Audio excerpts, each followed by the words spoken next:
All right, guys, we're going to look at the position of Kesa Gatame and some escapes or some defenses to deal with it. This is a top pressure position. It's a really heavy, either wrestling or judo position, and it's not fun for the bottom person, right? So looking at what it is first, it's really a headlock, but with an arm involved. I have one arm under the head, and I'm pulling the shoulder up, so she's not flat down here. That's where some of the escapes come from. I'm gripping on the tricep and using this leg here to pull up and block that real estate with my leg up. I want to have this leg back, and I'm right across the chest area, right on the ribs, pulling up. I can be here gripping or down here. If she's breathing comfortably, I'm doing it wrong, right? I should be off the mat. I shouldn't be light. I should be back here pulling. I don't want to come all the way over. She's going to flip me, so I should be able to be here. If she moves around, bucks around, yeah, I can hold her pretty tight. All right? So now we're going to flip. I'm going to talk about some of those escapes. So my partner's going to give me a good, strong case. This should suck. Yeah, like this is hard for me to move, hard to breathe, but I got to think through this. It's going to be uncomfortable. I've already made some mistakes to end up here, but it's not something I can just give up and just flail away at. I got to be smart. So relax a little bit so we talk. So the first thing is this top side arm here.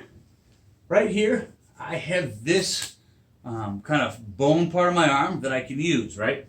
If I'm trying to pull her tighter into me, it actually makes the smashing worse. But if I think of the concept of big spoon, little spoon.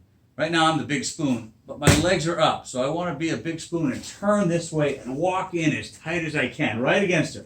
And then I'm going to use this arm right under the ribs. Right now all her weight would be on me if she's heavy on me, right? Go ahead and get heavy. Right, yeah. And if I just pull, if I hug it, it doesn't help. But if I pull, watch her face. Right. It gets uncomfortable and she'll want to lift up. Maybe it's only a little bit. But that starts lifting her up. She's doing the work of lifting up, and I'm also connecting her to me. Those are good things for me.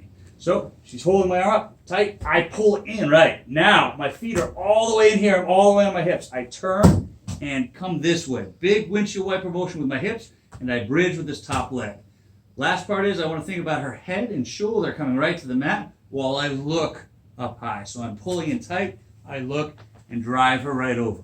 Okay, if we come back, we'll do this little more at live speed, so give me a good strong case. Yeah, it's terrible, it sucks. So I gotta embrace the suck. I walk in tight to her as tight as I can, pull in, drive over. Now I'm not done yet, I'm still holding on to her. I need to come up to my knees and make sure I catch that head. I like coming right here, cross facing, and there's an arm bar right here if I want to step over, or at the very least pushing her to her back or some kind of dominant position. Let's go through one more time on that. So we don't cut off the camera screen. Right, she's gripping tight here. Right, she's holding up. I can't get hands free, so I turn. I'm trying to drop my shoulder down. Big spoon, little spoon. I pull in, look, and drive. Come up, nice and tight. That's the first thing we're going to look at for an escape. I'm on back in for the second one. You're in the good position here. This should be good for you. All right, for the second one, as I turn in and start driving in, she starts walking away. And we spin. We do this all day long. And I'm just not getting anywhere, right? And eventually I'm getting more and more tired. Most people, when they do this, if you try to only get 1 or 2 steps and they stop, you're right back around 0. But if I get her to commit to 3, 4, 5, she'll think she's smart and just has to wear me down. But what I want to do is try to get as tight as I can and make her keep walking, and then I'm going to stop and quickly take my hips that were all the way on this side, pendulum all the way as far away as I can. This creates a vacuum over here and a space behind her back. Then my hands, instead of pulling in, I'm going to reach this hand up to her chin.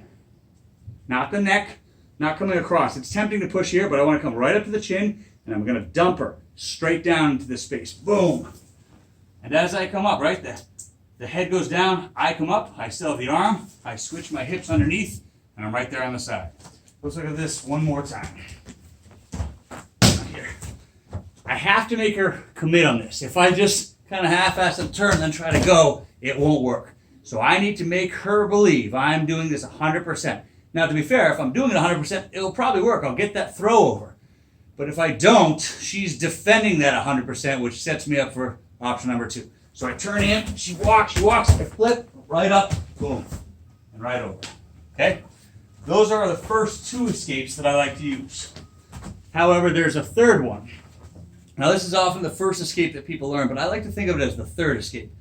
The reason I think of the third escape is that, if we turn a little bit, this elbow, if she lets go of this and I get the elbow here. This is a good frame for me, and I can come up and start harassing the head. And I've also got this arm over my shoulder. I can drive her head to the mat, and I'm going to be in a great position.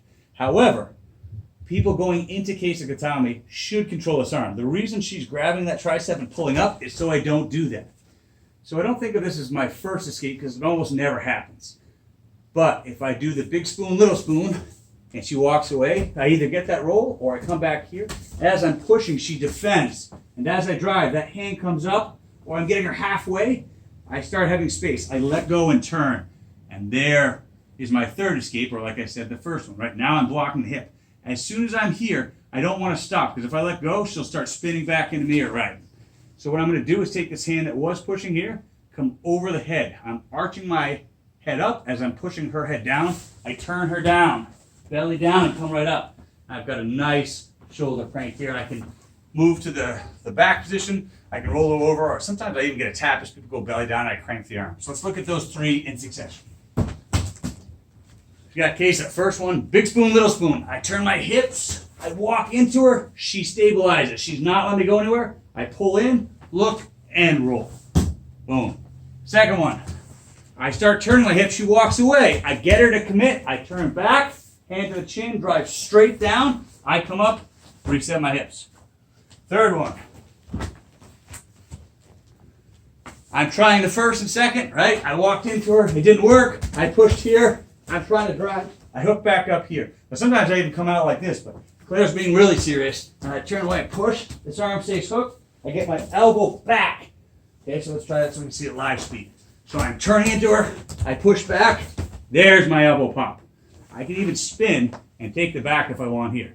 A lot of options once I get that elbow underneath, especially with her arm over my head. Gives me a lot of control and then the opportunity to show up. Try those out, see what you think. Cool. Sorry about that last one. Yeah, it's terrible. Sorry.